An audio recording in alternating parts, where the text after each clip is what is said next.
The May 20th Board of Education meeting is now in session. Please rise for the invocation.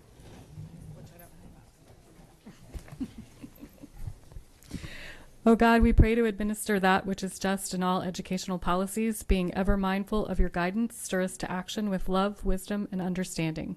The Pledge of Allegiance. I pledge allegiance to the flag of the United States of America and to the republic for which it stands, one nation, under God, indivisible, with liberty and justice for all.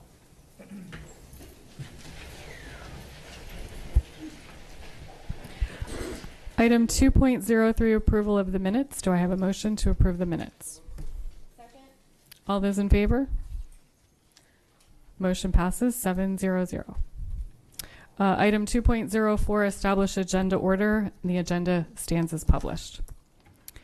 Item 2.05, board recognitions. Kathy Herbert.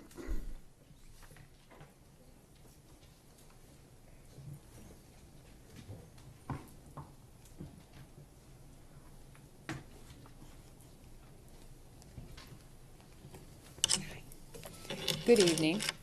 I'm Kathy Herbert, Acting Associate Superintendent, and I have the pleasure of introducing this evening's board's recognition.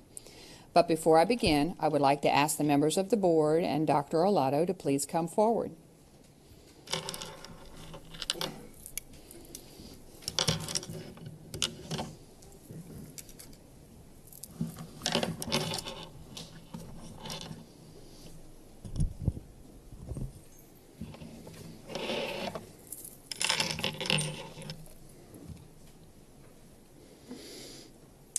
Members of the board and Dr. Olato, for the past few years, our school system has established for secondary counselors a goal to increase scholarship opportunities for graduating seniors.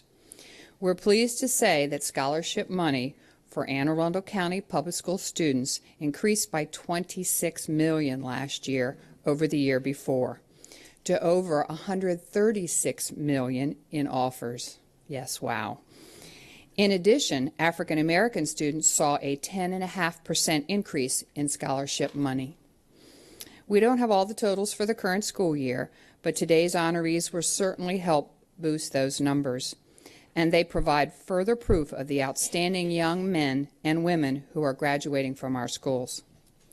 North County High School student Chloe Diggs and Old Mill High School student Christopher Umazor each claimed one of the 1,000 prestigious Gates Millennium Scholarships awarded annually by the Bill and Melinda Gates Foundation. Just as impressively, Glen Burnie High School student Desmond Beggerly has been named the Boys and Girls Club of America's State Youth of the Year for the second time. With that comes direct scholarship money and a chance to win tens of thousands of additional money for college over the next few weeks. Chloe and Christopher are two of only 15 such scholarships awarded to Maryland students this year, but they continue the streak for our school system. This is the fourth straight year that our county has had at least one Gates recipient. Part of the reason for the scholarship increases I spoke of a minute ago has been our counselors' enhanced involvement in the process. Rather than just telling the students how to apply for scholarships, our counselors have helped them fill out applications, showed them how to follow up the process, and given them advice on which scholarship programs work best for their educational goals. Quite simply, we're much more hands-on these days in assisting our students.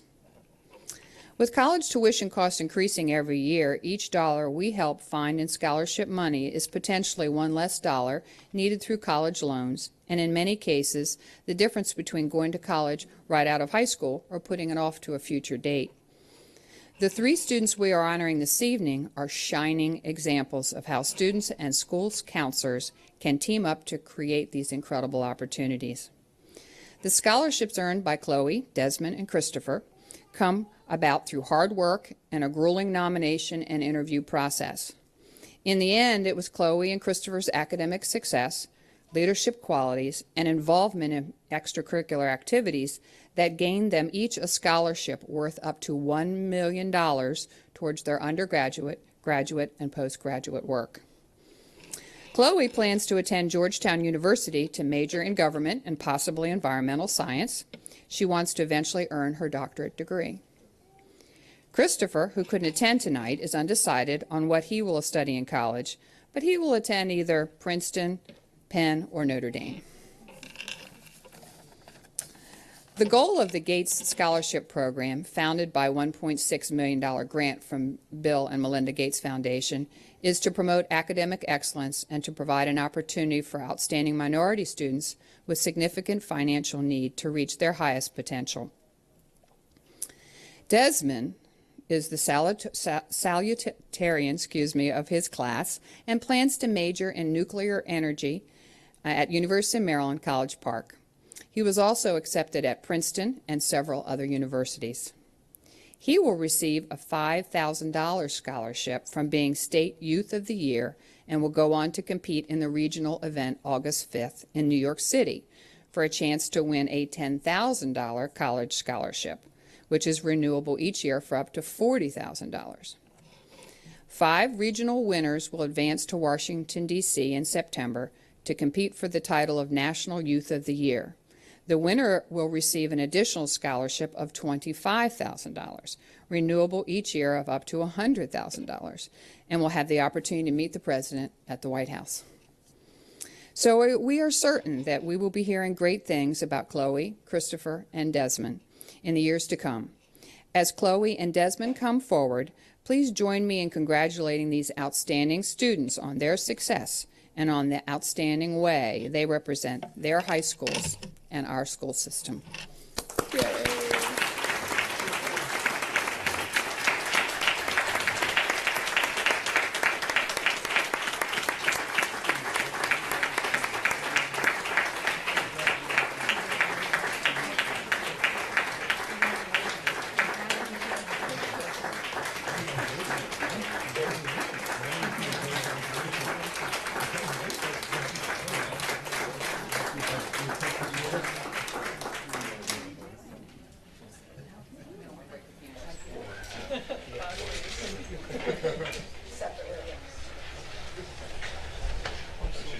She's gonna start with the two of you, and that's gonna photo, and then she's gonna do slide that. Slide that.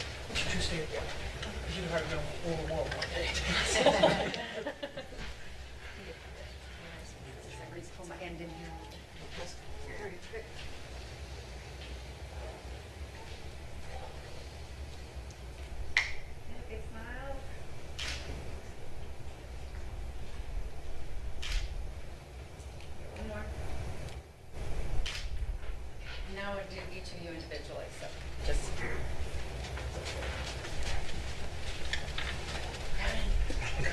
Close your eyes. There we go. There we go.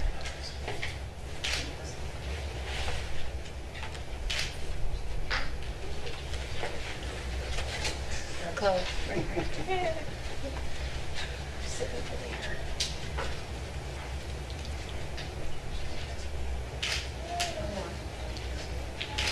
Perfect, thank you. Thanks, great.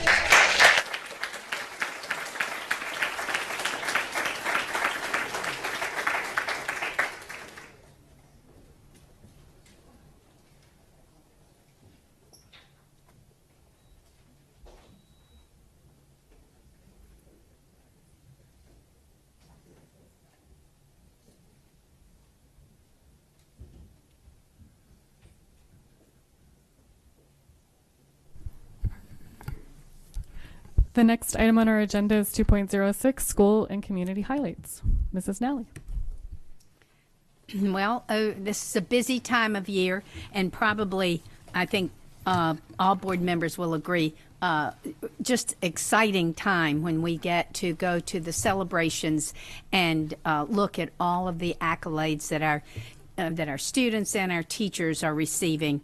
I was lucky enough to attend the STEM Awards ceremony, which honor graduating seniors and who exemplify STEM student excellence, and the K through 12 teachers who inspired them. Mrs. Ritchie and I were there, and each time I've attended this ceremony, one of the pieces that's so important is the top winners select a teacher from middle through high school that really inspired them, and they give a short talk on what made that teacher stand out and why that teacher really made a difference out of all their teachers. And I will tell you, it's a tearjerker every time. The teachers are crying, the students, I mean, it's really something, but it's a very exciting opportunity.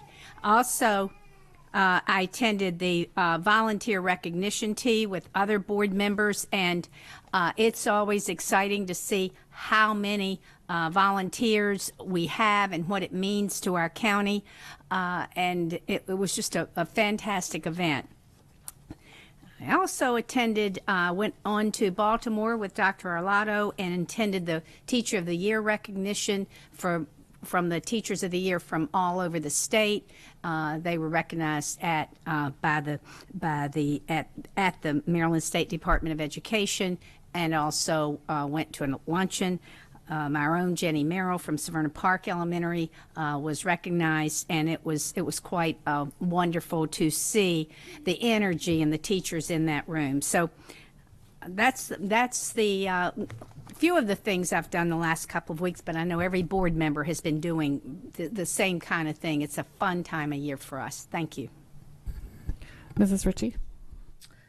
I had the opportunity to attend the LDI, which is the Leadership Development Institute graduation. This is our 6th cohort that's gone through that. This is a collaboration with the 21st Century Education Foundation, which is the 501c3 for the school system, and the Anne Arundel County Public Schools. It's business, community, and school system all together. And these are employees throughout our system, and it's not necessarily for them that are going to become principals. It's just a leadership program, and that will help them within their classroom. And this is like I said, this is the 6th cohort that's gone through, and it's really very exciting because during this they get to have a real good opportunity to learn about our place, Anne Arundel County Public Schools, in the community as a whole, and what our impact is. And I think that the more people who understand that part of the side of the business, it really benefits us because they get to see the whole big picture and what a great impact we have on our county. I also had an opportunity to go down and visit Chesapeake High School's signature information management program, and I'd like to thank the principal, Mr. Gorski, or acting principal, Mr. Gorski, the signature program facilitator, Melissa Badgedeck, and students Justin, Emily, Emma, Caitlin, and Abby, who talked about their program and their excitement. Unfortunately, I was taken into their broadcast room that the kids didn't even know they had. I didn't even know they had it. And their decrepit little equipment there. So we're working on ways to partner up some people to be able to bring that piece together so that these kids can use the broadcasting and part of that piece of their information management together. Again, with the STEM, with Miss Nally, and in all of our high schools, in our CAT Center, our Phoenix Center, all high schools have students that are recognized to that. And the ability, and when she talks about crying every year, it's like, I got to find my tissues, because it really is very touching. And I think it's really a great way, because some of these teachers would never know. I mean, one was a middle school teacher last year and this year as well, and would not have known the impact that person that they had on that child. It was great. And of course, the volunteer tea, which we had, like, I think, was it like 800 people who attended. It's phenomenal to see so many people who are invested in our school system and want to make sure that we have the #1 school system. So thank you. Ms. Chaudhry? Recently, I got to attend the North Anne Arundel Education Awards Dinner in Glen Burnie, and I went with a couple of my board members as well as Dr. Arlotto, and that was a wonderful experience because we got to honor and recognize some of our teachers in the county. And then on May 11th and May 6th, there was 2 budget hearings that the county council held, and the May 6th one I attended, and I was, I guess, inspired because I got to see some people speak on behalf of what they thought was important in the budget. And so on May 11th, I spoke and I gave a testimony on behalf of the board, and on behalf of the Board of Education regarding what I thought was important, and that was keeping our budget with its amendments. Yep. Dr. Arlato. Yes, ma'am. Thank you. You all have heard me talk many times about the wonderful people that are Anne Arundel County Public Schools. I think we've got fabulous facilities. I think we're very lucky that we continue to build programs on behalf of children where they can really begin to shine and reach and go beyond their potential. But in the end, it's people that make those buildings and those programs work. And anytime I can get the chance to tell the story about our people, I think it's important, and I'm going to continue to do that. I want to thank and recognize and tell one of those stories tonight. Olivia Weathers is the chief custodian at Lithcomb Elementary, and she's here this evening. Last week, she noticed that there was a second grade student, Grayson Greenlee. He was choking while at lunch. She quickly got to Grayson and used the Heimlich maneuver to dislodge a piece of pineapple and clear his airway. When asked about her actions, Olivia simply said, "Once their moms drop them off in the morning, they're my babies." This is a sentiment that we echo and rings true for all of us as educators. Olivia is here with her principal, Fran Nussel, and Grayson and his family. And so we want to recognize them. Olivia, I would like to present you with a certificate of our deep appreciation. So would you, Miss Nussel, and Grayson and his family please join me and the board up front.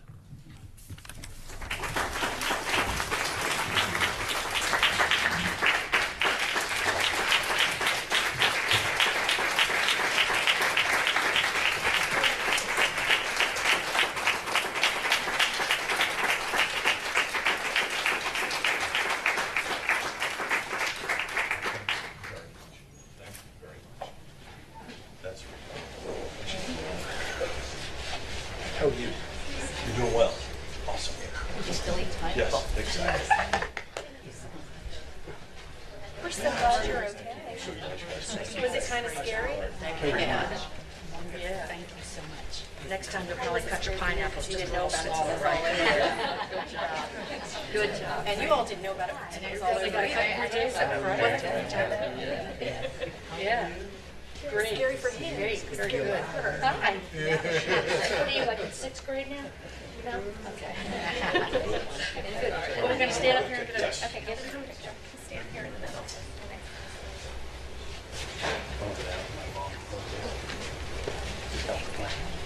You can get the picture too. Yes, absolutely. You can get the picture. Come on. Yeah, okay, I got you. I was supposed to go home before this. I understand. 2-hour delay on the car. There we go.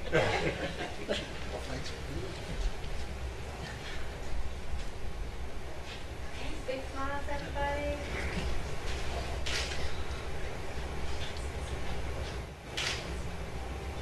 Terrific. Thank you very much. Thank you.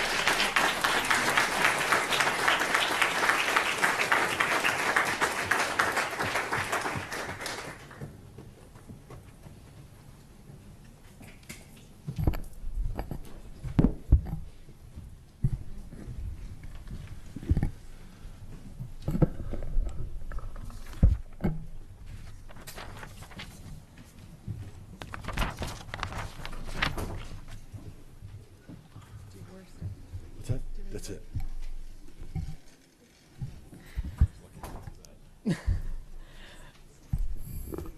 I just had a couple of things to add for school and community highlights. On May 8th, I had the chance to go to Chesapeake Arts Center for a veteran documentary showcase with our Annapolis High School performing visual arts students. And for those of you that haven't heard about this project, a group of our students got to work with the hospice of the Chesapeake, and they got to know some veterans from World War II as well as the Vietnam War. Some who were in hospice and some who were volunteers at the hospice center, and they documented their journey and everything that they learned. And the students shared that evening how history had come to life for them. They'd been studying these wars, and they really hadn't seen them as real until they had a chance to talk to these veterans. And what they discovered and what they were able to document in the film was that so many of our Vietnam vets had come back and were not well received One gentleman on the film said that he was spit on, he'd never been thanked for his service, and that he noticed that veterans were treated much differently now. But back then, they had never been thanked. And what the Hospice of the Chesapeake has been doing is an honor salute as the gentlemen are kind of near death. They bring in these volunteer military, some from our academies and some of the volunteer vets, to thank them and present them with a certificate for their service and to honor everything they had done for our country. And the students got a chance to film this and see this happening live, and it was just a very powerful evening and a powerful documentary and just a really neat project with our school system and the Hospice of the Chesapeake. So I believe it's going to be online, or if it isn't already. So it is. It will be. So we'll get the links out so people can watch it and kind of celebrate that achievement. And the only other thing that hasn't already been mentioned is on May 14th, I had a chance to attend the CAT South Awards and just honor our students who had completed some of our career programs and who are ready to launch either going to college or going right into the workplace in some much needed fields. So that was a really nice event. The next item on the agenda is 2.07, the CRASC report.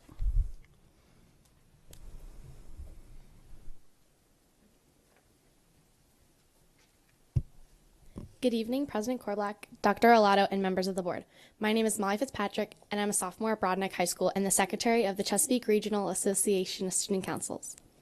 Jacob is not giving the report tonight because he, along with 25 other student leaders of Anne Arundel County, is attending the Hugh O'Brien Leadership Seminar. This 4-day event brings together students from all over the state to recognize their leadership talents and apply them to become effective, ethical leaders in their home, school, workplace, and community. On Tuesday, May 22nd, Chesapeake High School is hosting the Maryland Association of Student Councils May Exec Staff Meeting. This will be the final meeting where former CRASC President Kara Ritterpush will preside over MASC, and I feel like we need to acknowledge that Kara has been a pillar of our organization for the past 6 years. She's held 4 elected positions in CRASC and is serving as a statewide president this past year. I'm only a sophomore, and I've been looking up to Kara for such a long time. And I speak for all of us when I say we're going to miss her so much. Later that week, on Friday the 29th, CRASC will elect a new team of officers to take the reins of the 2015-2016 school year. This event is also being hosted by Chesapeake High School, and their advisor, Ms. Victoria Katona, deserves a warm thank you and maybe a gift card. Next time we report to you, we will introduce our new officer team. And thank you for allowing me to speak on behalf of the students of Anne Arundel County. Item 2.08, the PTA report.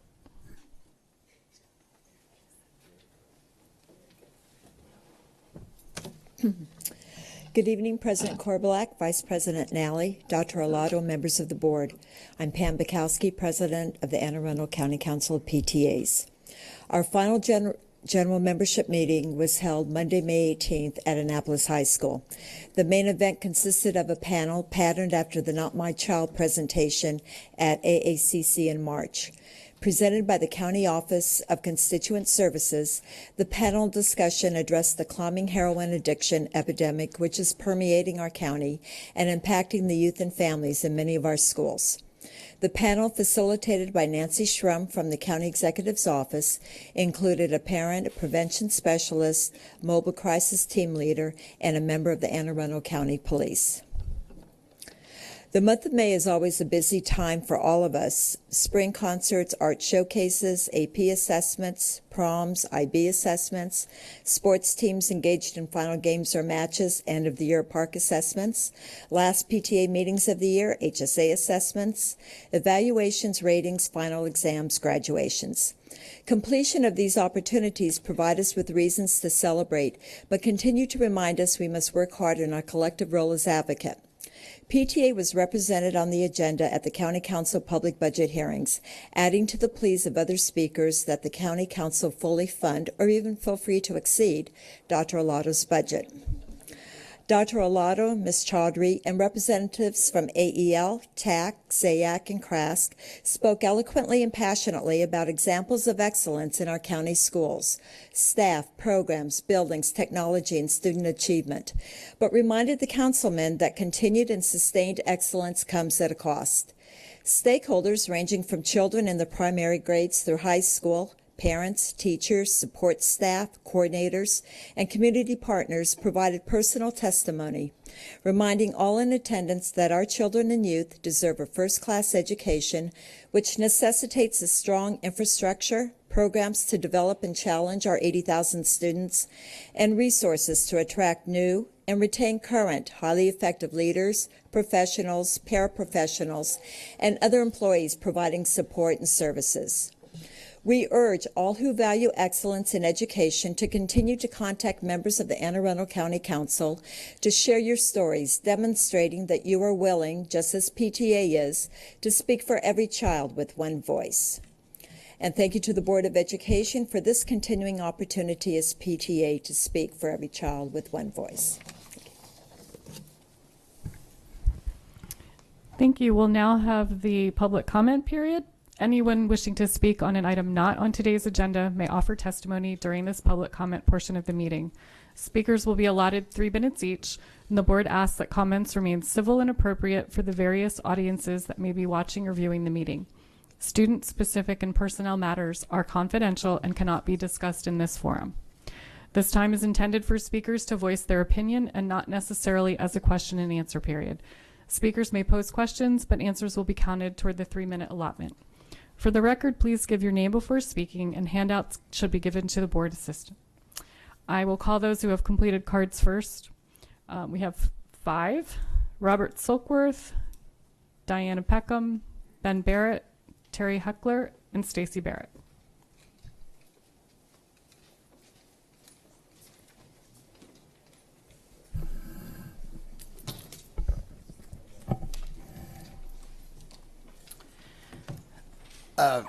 Good evening, President Korblock, Vice President Nally, Dr. Alata, distinguished board members. My name is Robert Silkworth, and I'm a teacher at North County High School. I'm here this evening as Vice Chair of the High School Concerns Committee to provide testimony concerning the decision on May 6th to approve the calendar for 2015 and 2016, which includes a dramatic change for the semester break.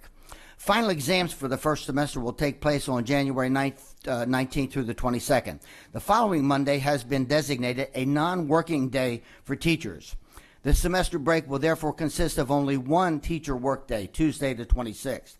As an experienced high school teacher, I can tell you that it is stressful and honestly probably not possible to complete all of the tasks in that one day without grading on your own time. Frankly, for many teachers, it is difficult to complete these tasks in 2 days. These tasks include grading final exams and preparing for the first day of semester 2. Teachers are obligated to plan outside of the work week. However, we are not required to grade exams and perform other tasks outside of the work week. The creation of this non-teacher work day sends a message to all high school teachers to get the job done on your own time if necessary. Frankly, ladies and gentlemen, we always get the job done regardless of the circumstances. This change somewhat is the same as the traditional non-teacher workday, which occurs every year at the beginning of the first week of school on that Friday, which is not a teacher workday. Many teachers are in schools on that day, which is a day off, because they didn't have sufficient time to get ready for their classes, and they're very eager to do so. If you were to calculate the dollar amount of free time for that Friday alone, it would be in the thousands of dollars. It has become somewhat of a tradition, one that I have never really liked and personally choose not to do. I choose to attend the TAC picnic to meet with my professional colleagues, and many of you all do the same, and we thank you for that.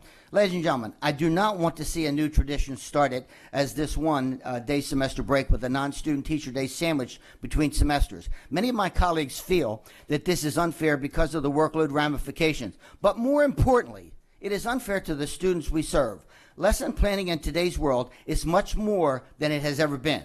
The preparation for student-centered and challenging activities does involve collaboration with our teams, and it does take precious time. At North County High School, we have, in my mind, one of the best groups of teachers. They work and plan well together, and I believe that all Anne Arundel County High School teachers are just as dedicated. Our teachers already spend hours and hours of their time off the clock.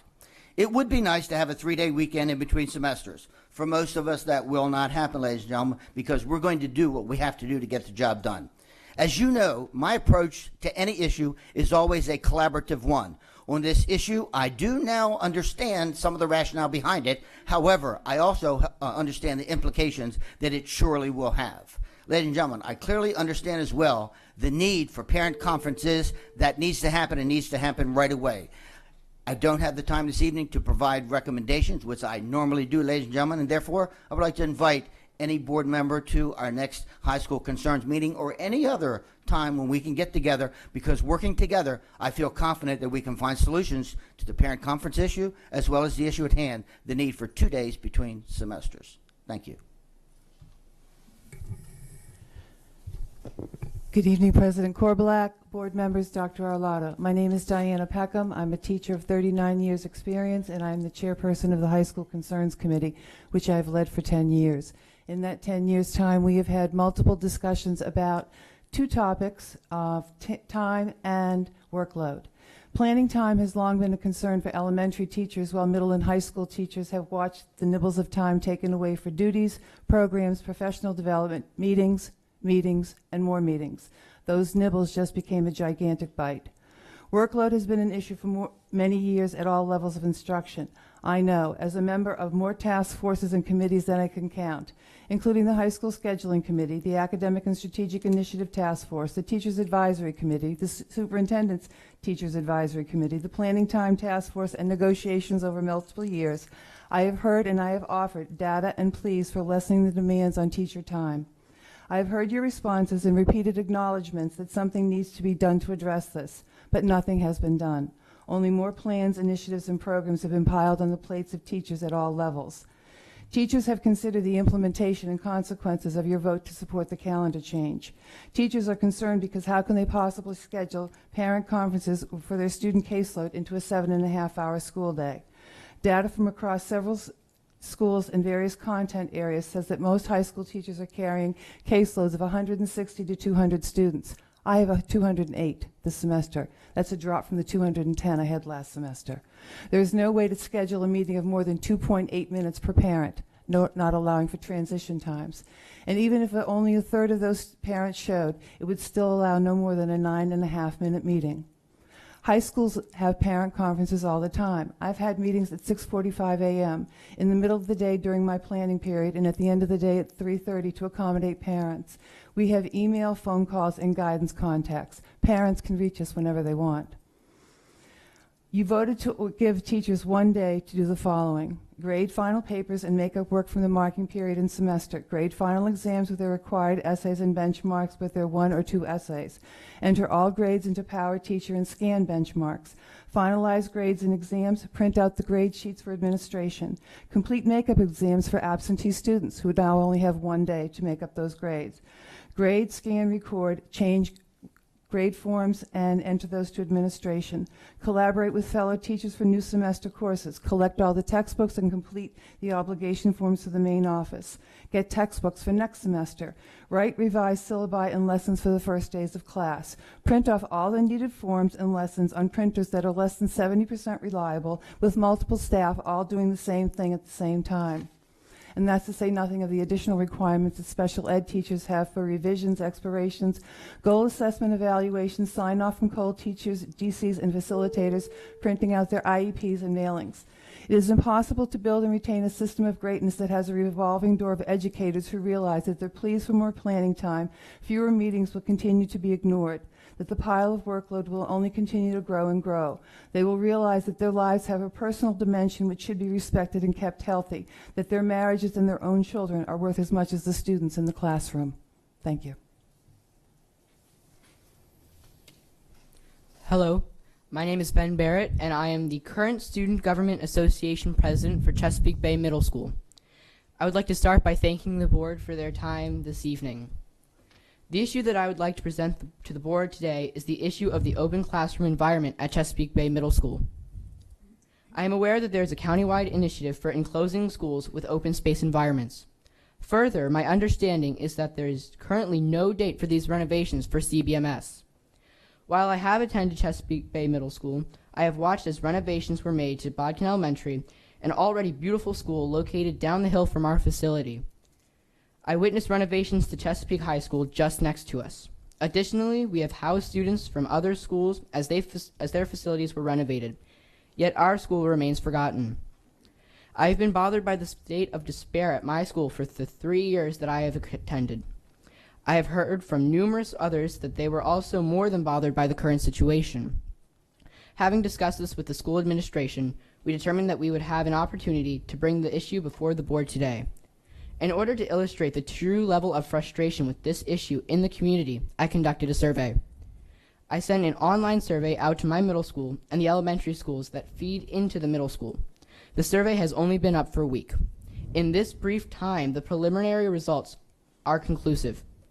I have learned that the current environment at CBMS is not just a problem for me or a small group of people, but the teachers, parents, the surrounding community, and the student body. I plan on keeping the survey open for the remainder of the year and plan on sending each of you the complete results at the conclusion of the survey. As you can see in more detail on the presentations that I handed out, many people stated that their concerns with open classrooms were the distraction and safety issues. Of the many explained responses that I received that you can see in full on the handout from this survey was, CBMS is an embarrassment as it stands, outdated and forgotten. It is time it becomes a priority in our county. I unfortunately agree with this person. On a daily basis, the environment is a distraction throughout the school, with each classroom competing to be able to hear themselves. This level of distraction is not an insignificant issue, especially given the size of the classrooms. It is discouraging to both students and teachers to have to struggle to be heard and to understand lessons.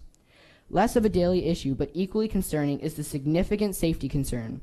Teachers who responded to the safety addressed the safety concern by saying, as a teacher, it is my responsibility to keep my students safe when they are in our schools. Sadly, our world has changed, and open classrooms are no longer safe, period. I am glad to have read this response because, as unfortunate as it is, this response speaks to the present day. Many classrooms don't have doors that don't lock and are connected to one another like a maze. This makes lockdown drills virtually impossible. In some instances, the classrooms are linked and only have one exit. This makes emergency exits unsafe. While I am leaving Chesapeake Bay Middle School at the conclusion of this year, the renovation of CBMS, specifically walls, remain important to me. I feel strongly enough about this issue to come here this evening, and it isn't just me. The teachers of the middle school, the parents of the students at the middle school, the surrounding community, and the student body of Chesapeake Bay Middle School all agree. Our school needs renovation. Our school needs walls, now. Thank you. If there are no other questions, I would like to ask the board, what are the next steps that we need to take to make this happen? I was just going to ask, Ben, if you and your your colleagues at the school and your teachers have completed our online survey for our facilities study. The link that came out through ConnectEd. Bob, is it still live? Till when? Today's the last day? I did. Okay. But it doesn't address all of the concerns that we have. Right. And it specifically doesn't address where our school stands in that. The company that's doing our study, and the results will be out early in the fall, they're the ones asking for input of what they should be looking for when they're out here surveying our schools. So it's important to say, come look at Chesapeake Bay. I was going to say it would be nice for them to come take a look. Yeah. They'll be looking at every school. Mrs. Ritchie? They come into every school. They also have the data from 10 years ago, but they also have a public hearing on May 28th at 6:30 at North County, excuse me. And that's an opportunity as well to be able to address specifically the Chesapeake Bay Middle School. Dr. Arlotto. So Ben, this is good stuff, right? Way to take charge. Way to have some leadership. This is great. Thank you. So I think you've done some of your research, right? So you know, I think there was a total of, and I've got to look at my numbers, there was a total of 35, with 35 buildings across the county that had open space classrooms. At one point, it was an innovation in education. I say that tongue-in-cheek a little bit, but at one point in our world in education, it was an innovation in education. We're learning that walls work better. So we're in agreement with you. Okay. So over the process of time, since 2008, we've completed 17 of those 35 schools. Okay. We have several that are underway now, and Glen Burnie High School, which has got open space and 6 different buildings, is the next big project for us, multi-million-dollar project, and that will be beginning this summer. We'll begin to enclose the spaces in those buildings at Glen Burnie High School. You're right, Chesapeake Bay Middle, as well as 4 others, are still on that list. And they will eventually, we will get to those. Now we have this, as President Korbelak mentioned, we have this facility study going on, and part of what they'll be looking at is not only the large facility, but internally, and they'll be looking at those, certainly those schools that have open space enclosures. Your voice will absolutely, it'll be important for you to get your voice out there at that public meeting with the MGT group, and I think, again, I want to applaud you. This is leadership. I appreciate what you're doing. Thank you. Yes, we would like to know where we stand on this list, and if possible, we would like to be bumped up. We have waited for 10 long years, and we are starting to honestly run out of patience. Fair enough. I appreciate your patience for the past 10 years. Thank you. So I do. I appreciate your so I haven't been around 10 years with this study, but so you and I are both waiting. I can't give you an exact date when we're going to start that project. First, it's going to depend on where on the list it falls when the new MGT study comes out. And then secondly, it depends on funding. Okay. We as a school system are dependent. We don't make money. We have to ask the funders from the state and from our local jurisdiction, our county council, our county executive, to give us money in order to do construction projects. Okay, right. And that includes building buildings like we're doing at Severna Park High School, or doing renovations, minor or major renovations within a school. That could include a roof repair, or HVAC repair, or electrical upgrades. All those things fall under that process. So we have to, each year we have to ask for a facilities money that we get from our funders, which is our local government, and partially from the state. And so I couldn't give you, I wish I could give you a date and say we're going to start on X date and X year, but I won't know until first we get the MGT study finished, and then we see how the funding, and if we had been funded through our entire project list for the past 10 years, it would have been done already. But funding doesn't come through every year the way we request it. Okay, thank you. You're welcome. Thank you very much. Terry.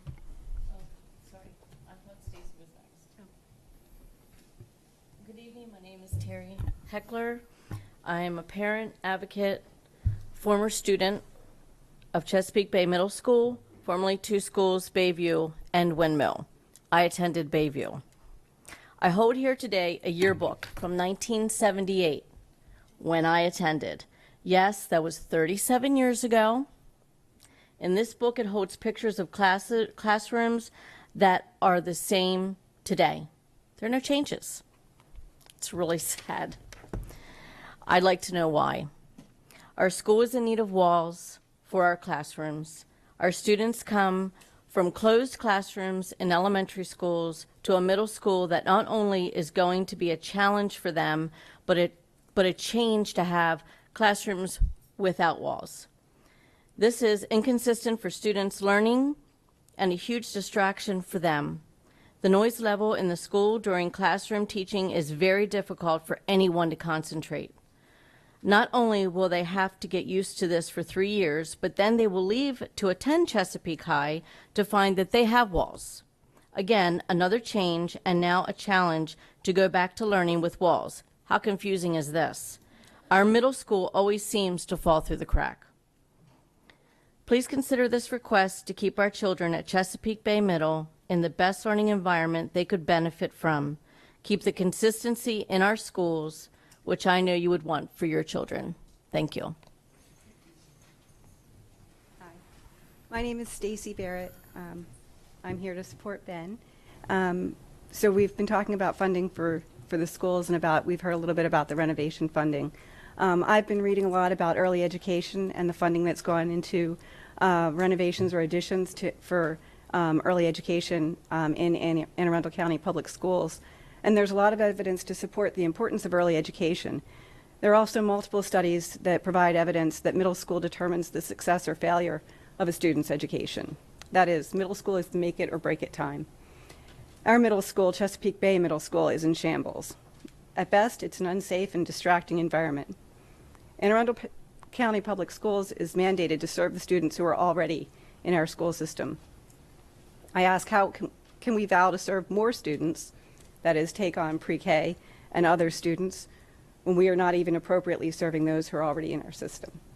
So I ask that you look at the funding, look at those resources, and try to find the resources to make those renovations earlier rather than later.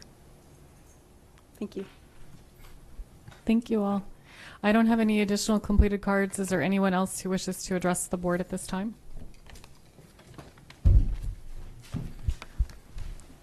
Okay, we'll move on to action items. 4.01, administrative personnel appointments. Dr. Olato, your recommendation. Yes, ma'am. I recommend that the personnel listed on the attached sheets be promoted and or appointed. So moved. Second. All those in favor? Opposed? Abstentions? Motion passes 601.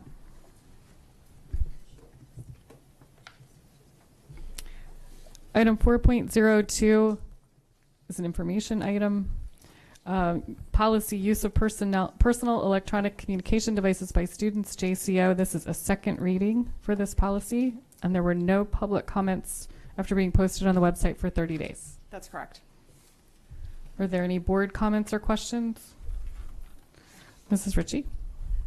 Is there, and I don't know, and this is probably way out of your realm. Is there any way to tell if anybody even looked at this policy?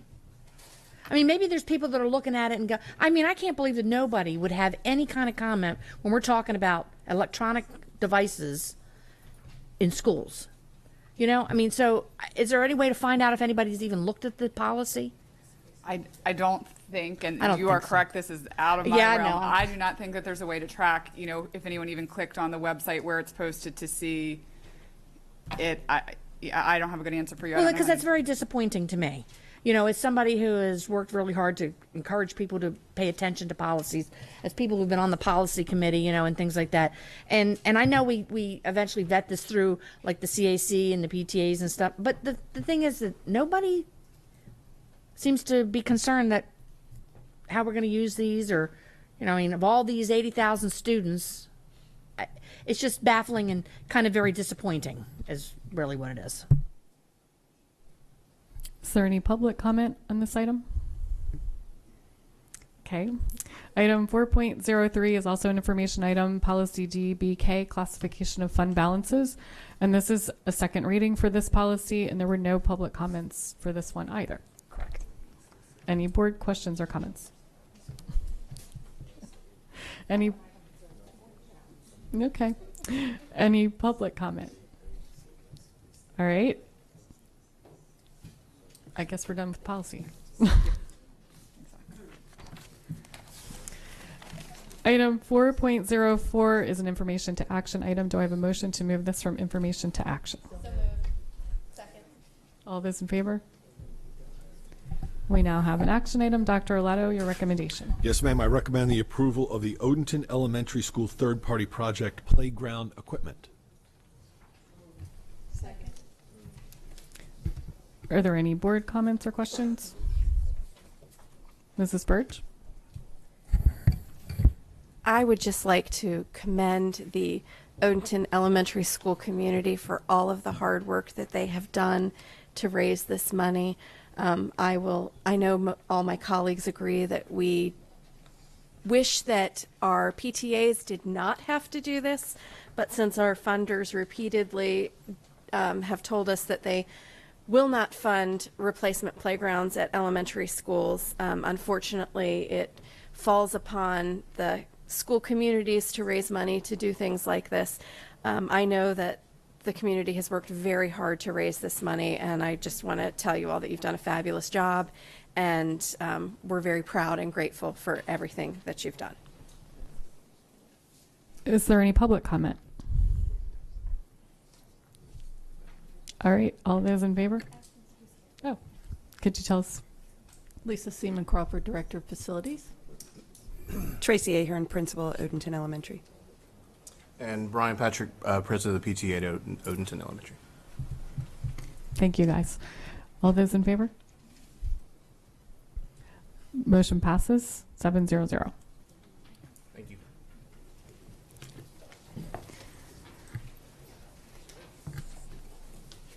I just put that one away.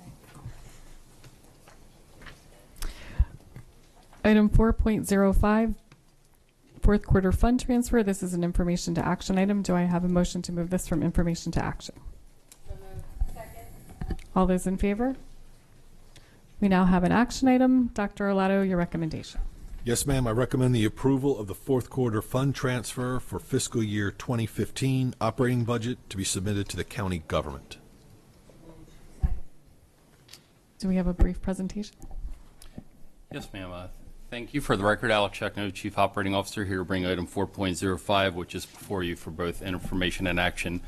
Customarily at this time, at the end of our fiscal year, each and every year, we bring to the board a report of essentially revenues that we've accrued through the course of the year that were not originally anticipated at the beginning of the year. The exhibit that's up on the board tonight depicts that from the sources, both restricted and unrestricted for the federal government, we accrued approximately $5.8 million in excess of what was originally anticipated. From the state government, $5.2 million.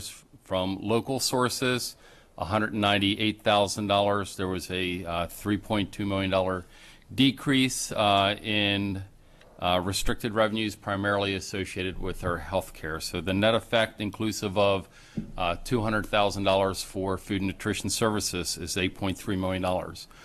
As it was alluded to at the outcome, this, upon favorable action of the board, will be passed along to the county council so that they can introduce an ordinance to support the appropriation authority, and it's my understanding that it will likely be voted on the 15th of June meeting by the county council. With that, we'll take any questions you might have. I don't see any board questions. Do we have any public comment?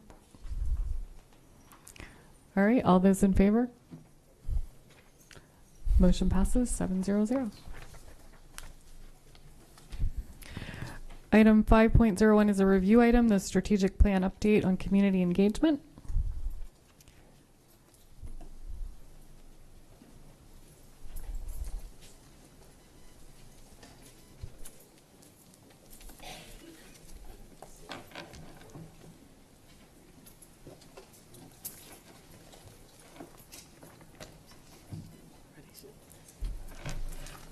Good evening. I'm Teresa Tudor, Senior Manager of the Office of School and Family Partnership, and we're here tonight to give you an update on Indicator 13 Community Outreach. But first, I'd like the rest of the people on the panel to introduce themselves. I'm Helen Matioski, the principal at Hillsmere Elementary. Chris Gordon, Assistant Principal, Hillsmere Elementary. Good evening. Anthony Alston, Executive Director of Equity and Accelerated Student Achievement. For the past 5 years, the Office of School and Family Partnerships, together with schools in the Meade Cluster and the Glen Burnie North County clusters, has held back-to-school expos on the 2 Saturdays in August before school opens. Partnering with the I-5 Church and Full Gospel Emancipation Life Center in the Meade Cluster and with Abundant Life Church in the Glen Burnie North County clusters, we are able to offer a full day of family fun to celebrate the start of another successful school year.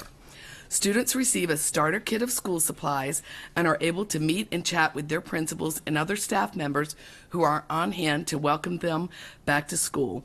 In addition, families have the opportunity to enjoy a petting zoo, moon bounce, face painting, free food, and countless other games and activities. The Arundel Cluster also sponsors a back-to-school event at the Wall Chapel Shopping Center just before school starts, bringing school administration and staff to the shopping center to greet families as they are shopping for school supplies. All of these events are excellent ways to start the school year off on a positive note. Clusters also sponsor community events during the school year.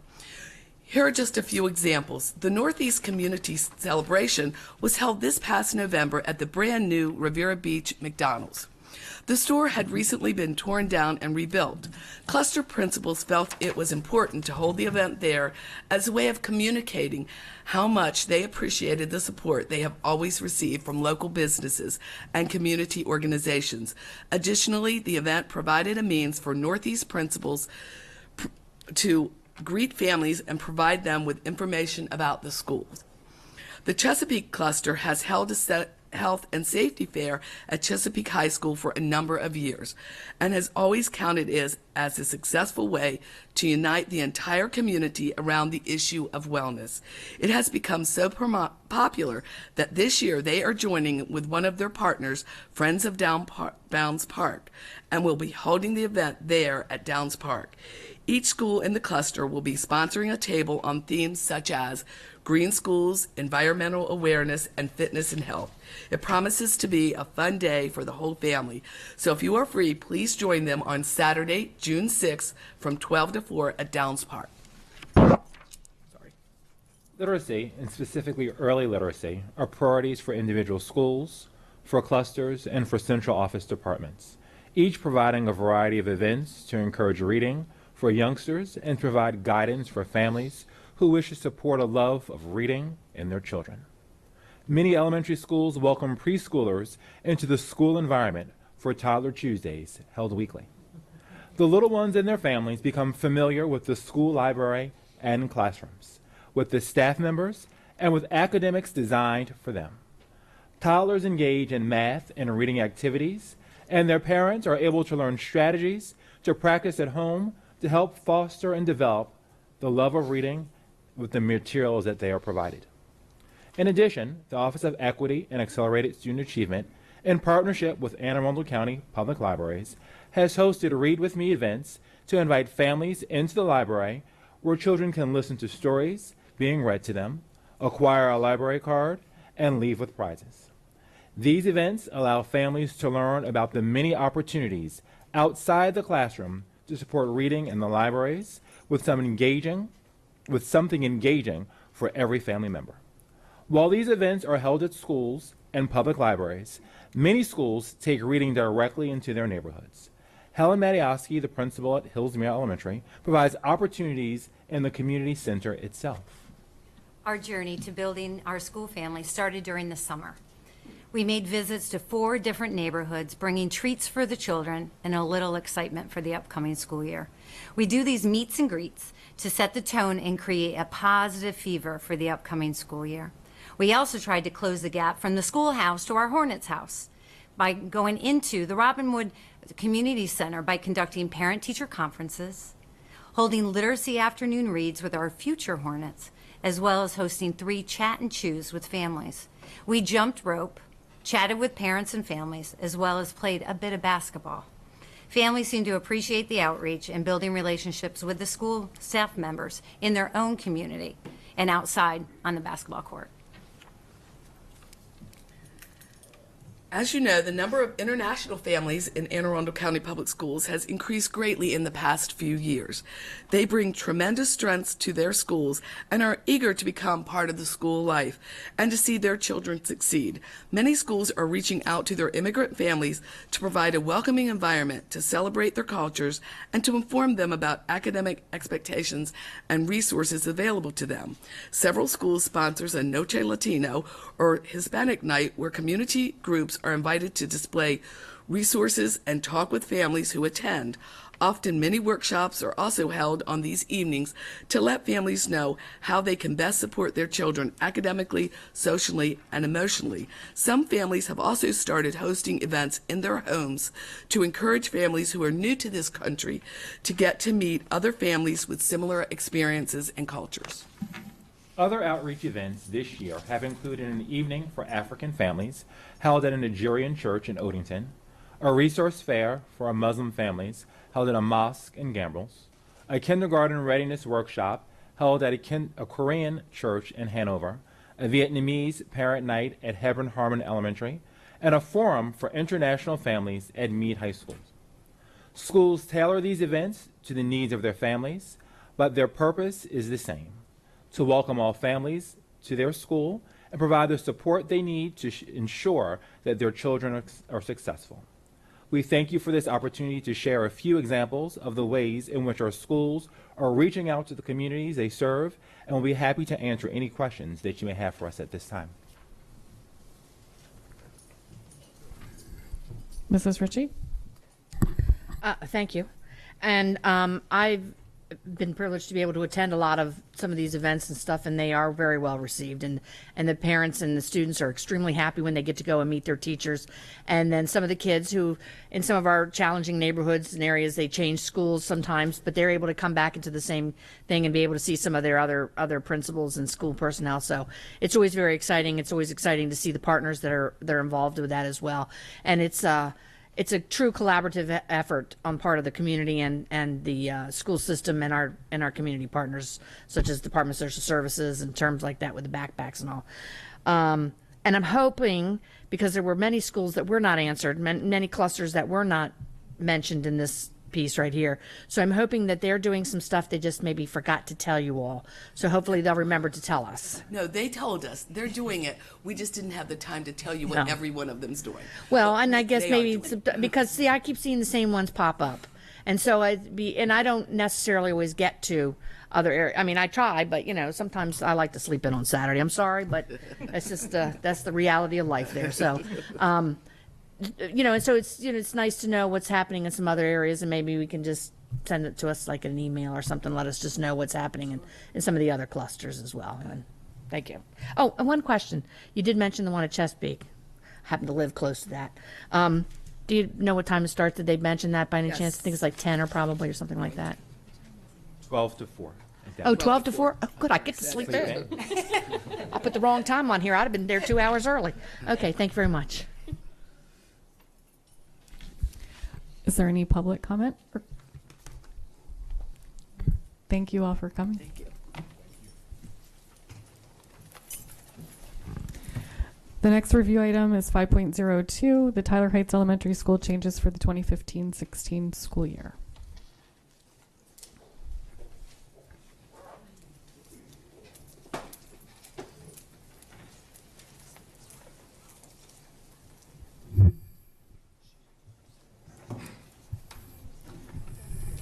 Good evening, President Korbelak, Vice President Nally, Dr. Arlotto, and members of the board. For the record, my name is Chris Truffer. I'm Regional Assistant Superintendent for the Annapolis and Broadneck clusters. I'm Alex Sheknovich, Chief Operating Officer, Anne Arundel County Public Schools. And this evening, we just wanted to take a few minutes to provide some overview information regarding the plan to address at least some of the overcrowding issues currently existing at Tyler Heights Elementary.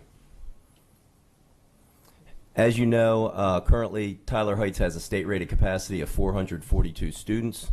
The official enrollment at this time is approximately 602, with the projected enrollment for next year of over 630 at approximately 637. Currently, right now, there are 13 portable classrooms at Tyler, the most of any school in Anne Arundel County. As you know, the redistricting process was followed, and ultimately it was decided to direct Dr. Arlotto and his staff to develop a plan to help alleviate at least some of the crowding issues at Tyler Heights. I do want to mention also, before I go further, that this information was provided at a parent meeting last night to families in the Tyler Heights community. The current plan involves both program and space reallocations and involved both administrations at Tyler Heights and at Georgetown East. The impact on Georgetown East will be explained in just a minute. Some of the considerations that we looked at when we were creating this plan to alleviate the crowding was to attempt to create as little disruption for families as possible at Tyler Heights. We did obviously examine space at Tyler Heights. We did extensive walkthroughs of that facility and also nearby schools, and we were looking at making changes that were necessary to maximize the efficient use of the space currently at Tyler. We also wanted to reduce to the extent possible the amount of time that students spend in portable classrooms, and we do need to emphasize that the plan that's being explained this evening is only effective for the 2015-2016 school year. with considerations for future planning done when we get into next year. The plan basically consists of the movement of 3 pre-kindergarten classrooms from Tyler Heights to Georgetown East Elementary. At this time, there are approximately 60 students now enrolled as a part of the Tyler Heights pre-kindergarten program. We will be providing bus transportation. We do have a plan in place where we will attempt to make the stops as convenient as possible in the community. We're also planning on making a stop directly in front of Tyler Heights, so families who have students who are in other grade levels at Tyler can have a more convenient place to drop their pre-kindergarten child for that ride to Georgetown. We also looked at start times of Georgetown East, and we will be moving that start time to 9:10 to provide more time for parents who wish to transport students. Tyler Heights start time will remain at 8:45 as it currently stands. We're also looking at moving an existing ESOL classroom, which is located in the outer annex, to a portable classroom behind the school. And I do need to point out that consideration was given when we looked at how we wanted to configure grade levels to attempt to cluster grade levels together as much as possible. That reason being that we want teachers to be able to work as closely together as possible to facilitate collaborative planning, etc. So we're looking at a situation where we would have 4 fourth grade classes moving from portable classrooms where they're currently located to the annex, 3 fifth grade classes moving from the portable classrooms to the main building, and I'll explain something about the 3rd grade in just a moment. We will be looking at moving a portable bathroom facility brought onto the campus. Mr. Shaknovich can speak to that a little bit more, but the plan is to have that installed and ready for use in the upcoming school year. As we went through, there was an ongoing examination of space and classroom allocations based on current projected enrollment figures. We do need to emphasize that changes might be necessary based on enrollment fluctuations throughout the summer that could necessitate different configurations of the numbers of each grade level classrooms that exist. Some other things that we looked at in terms of options were to move kindergarten also to Georgetown East to create more space at Tyler. There simply was not sufficient space currently at Georgetown East to facilitate that movement. We do need to emphasize that the plan is to have the kindergarten addition at Georgetown East for the following school year. Again, any further plans will be reviewed as we get toward the end of 2015-16. We also looked at the possibility of constructing a covered walkway to keep students dry as they're walking in and out of the portables on rainy days. That option was simply too cost prohibitive and time constrained for consideration. There have also been some questions about returning out-of-area students to their home schools. We did have our Office of Student Services conduct an extensive review of the current out-of-area students, and it was deemed that all of the cases of current out-of-area students are legitimate. Transfers were examined, but all students are currently appropriately placed and will remain at Tyler Heights for the upcoming school year.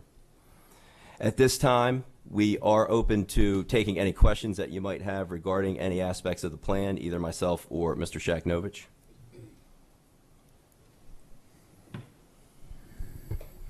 Mrs. Birch? I actually have a question about the walkway, because at one point we were also told that there was a question about fire safety or fire regulations about what material the covered walkway could be made of. So I don't know if that adds to the cost, if that's the issue. Can you explain what the concern was there? Certainly. We've got a non-combustible building structure there at the school, and the relocatable classrooms are wood. They're combustible. So the fire code requires that they be separated a certain distance away from the non-combustible structure, as well as a certain distance away from each other, such that if one caught fire, you wouldn't have a conflagration where one jumps from building to building to building. If you created a combustible walkway, you'd essentially create a fuse that would link all these combustible buildings together. So the walkways would have to obviously be able to withstand the weight of the snow load. They would have to be able to withstand the upward pressure of hurricane force winds here in the Mid-Atlantic Chesapeake region, as well as have to be the foundations deep enough into the ground so that they prevent the heave from the frost line. And then finally, they couldn't be configured in a way that would promote fire spread from building to building to building. The layout there at Tyler, the geometry as well, Ms. Burge, it's not like they're just in one long row like a zipper. They're kind of spread out at very odd angles, so even the geometry of the space would be quite challenging. And then, as Mr. Truffer mentioned, with the time constraints, beyond the simple design and bidding, we are dealing with the city of Annapolis that's a little notorious for not getting permits done in a timely fashion. So there's a constructability cost angle, there's a procurement angle, and then there's a regulatory aspect to it. So there was a number of reasons that we looked into, and the conditions weren't favorable to being able to introduce that. Okay. And what do you need to have done to hook up a restroom, an outdoor restroom? What has to be done to accomplish that? Well, we have to seek permits. The project is currently out to bid. I believe actually the bid is closing tomorrow, so it will come to you likely at your upcoming board meeting. So the system owns one portable classroom unit. It was at Crofton Elementary School for a while. It got moved up to Northeast High School. It's currently down at Southern Middle School supporting Lothian. So it's the bathroom unit that we use to support schools while they're undergoing construction or renovation. Lothian is going to be moving into their building right now. As you know, West Annapolis is safely housed inside of Annapolis Middle School. So for this period of time right now, we don't have a defined home for that bathroom unit. So we went out through the public procurement process. We designed relocating it. We'll have a company move it. They'll have to hook up water, sewer, electric, PA, fire alarm, communication, et cetera, to it, and get all that constructed and permitted and inspected before the start of school. Again, we will need some cooperation from the city of Annapolis to make all that happen. Mr. Jackson. Thank you, ma'am. I just really have two questions, one comment, I guess, because Mr. Truffer turned one of my questions into a comment based off of something that you said. And it was said last night, this is a one-year plan, the 2015-2016 school year. I'm really interested in understanding what the POAM is going to be, the plan of action and milestones, the dates, the timeline for a decision for the 2016-2017 school year, because the earlier we're able to, taking into account enrollments and all those other kinds of things for students, to be able to decide on how we're going to address the 2016-2017 school year, the better it'll be for informing the community at large with what we're going to be doing. We've got the Georgetown East kindergarten edition that you mentioned that's going to be online, but we also have the Eastport elementary school edition that's also going to be adding, I don't know, I think it's 4 classrooms or whatever that is. And we need to be able to continue to focus on how we're going to move this 120% now capacity of students into something that's more conducive. One of the things that you mentioned, though, was that this school is going to be, it's currently at 137% capacity. It'll be at something less than that. But what's the next school in our county? Can anybody tell me what the next school in our county is relative to capacity, over capacity?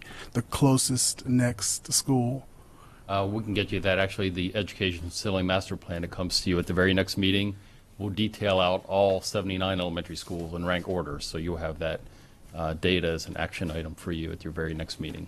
Awesome. So, but this is the greatest that we've got out there that we know by far. 137%. Currently it is. Yeah. Okay. And then the last item is, correct me if I'm wrong, but we're really only moving Georgetown East 5 minutes relative. Right now, I think they open at 9:05, and they're going to now be opening at 9:10. Is that correct? I think that's correct. Okay. Thank you very much. Mr. Webb. I was curious, are we doing anything to alleviate the backlog we have at lunchtime at Tyler Heights? There seems to be some crowding issues there. That's going to be up to the principal. So if the principal wants to extend lunch hours, and so we'll work with the principal as she makes decisions about the school year. Staff can be added if they decide to extend the hours, extend the minutes in a lunch period. So those are things that can be worked out within the confines of the principal's decisions and how she runs the school. But we've done that to other schools where they wanted to add time, and we've added staff into that building so they're able to accommodate. Okay, thank you. I just want to say thank you. In less than a month, you guys took input from us and the teachers and principals and your exec team and your staff and parents and the community, and you've already got a plan in place and you've already started to implement it. And I think that's just fantastic. So thank you. Community input. Yeah, the only one. Oh my gosh.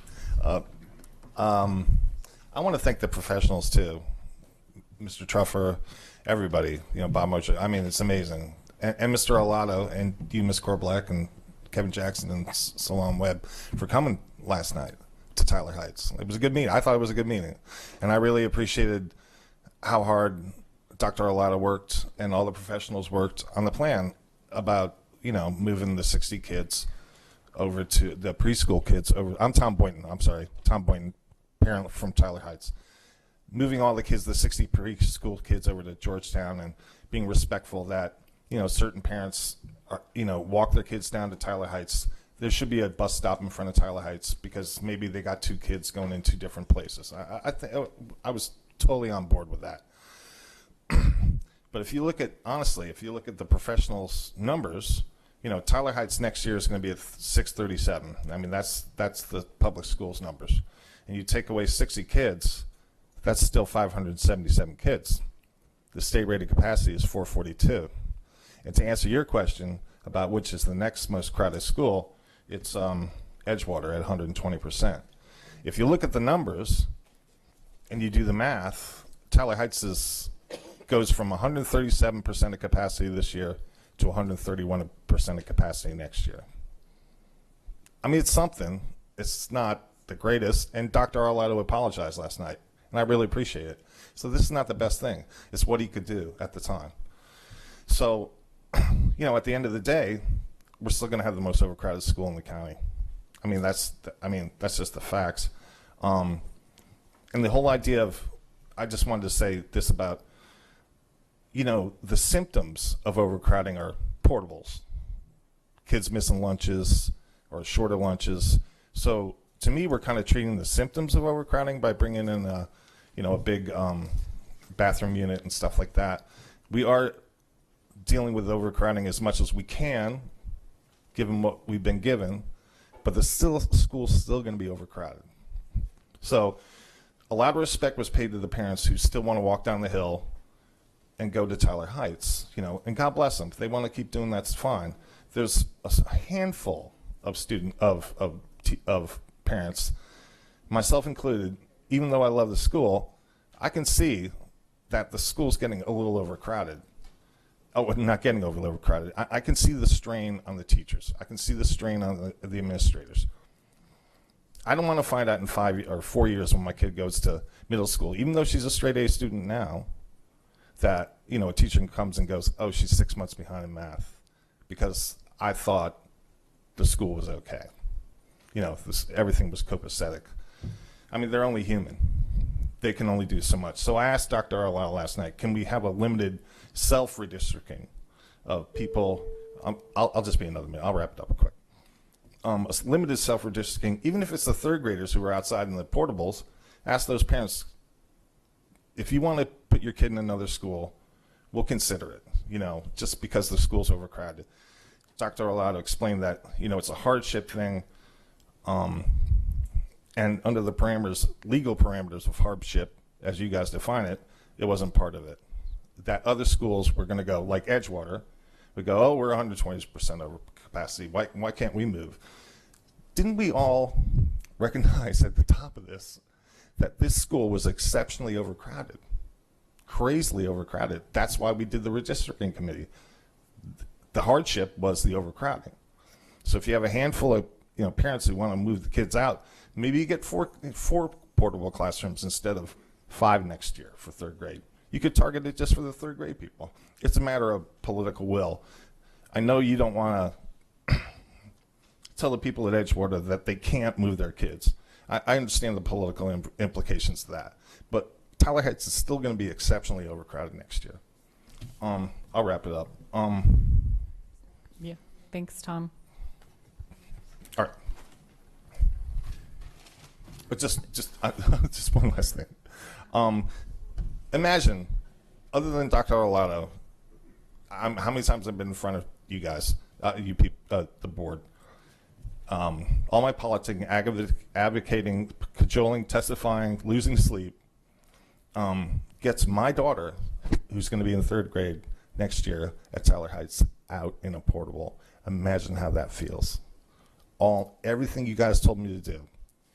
Stay, respectful, strong, kind, advocate, and my kid's going to be in a portable next year. I'm not looking for special dispensation from me, but I think it would be a good thing if you respect the people who wanted to leave as much as the people who, respect the people who want to stay.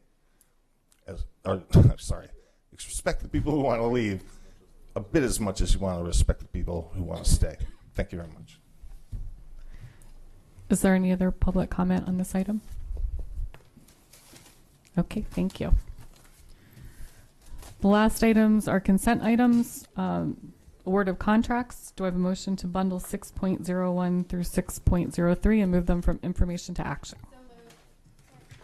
All those in favor? We now have an action item. Dr. Arlotto, your recommendation.